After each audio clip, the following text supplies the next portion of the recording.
All right, today we are talking about relations, and this is going on page 32 of your interactive student notebook. This is a Fryer model. We've done these before on a smaller scale.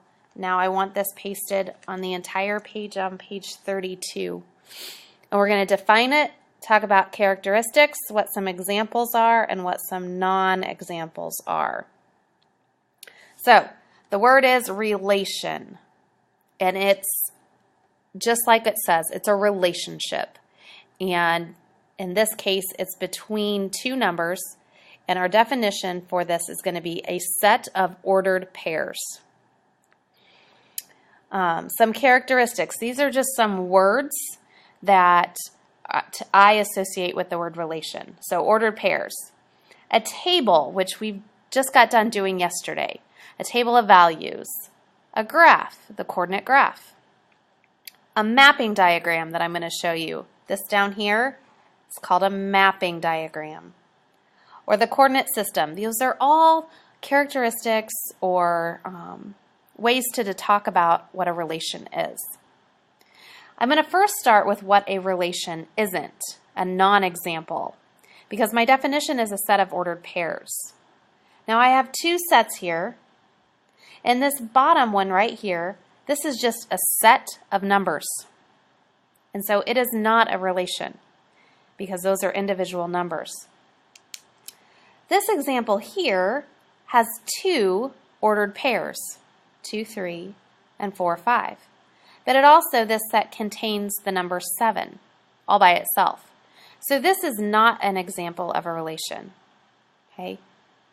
Because while it has ordered pairs, it also has this single number, and it just doesn't belong. This is one of those things that don't belong. So let's take a look at examples of what relations are. Over here I have a set of 3 ordered pairs. 2, 3, 4, 5, 6, 7. Right here I have a table of values represented by X and Y. 2, 5, negative 2, 3, 5, negative 2, and negative 1, negative 2. If you think back to the math you've done in the past, ordered pairs, that's what and we're going to see a graph here in a little bit. But that's what you graph. You graph points on the coordinate grid. And these are those points. These are those ordered pairs. We can also represent a relation by the domain and range. The domain are those X values. Those inputs would be another word. The range represents the outputs. And we can use a mapping like such. So I have these ovals here. And I use the same domain as what's in my table right here. 2, negative 2, 5, and 1. Then in my range, I have the numbers 5, 3, and negative 2.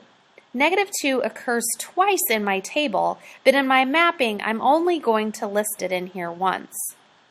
Now with my mapping, I'm going to draw an arrow between the numbers. The number 2 goes with the number 5, so I draw an arrow. Negative 2 goes with the number 3, so I draw the arrow. This represents the relationship between the two numbers. 5 goes to the number negative 2, as does negative 1. So this is a mapping, and we're going to see an example of a mapping in just a minute.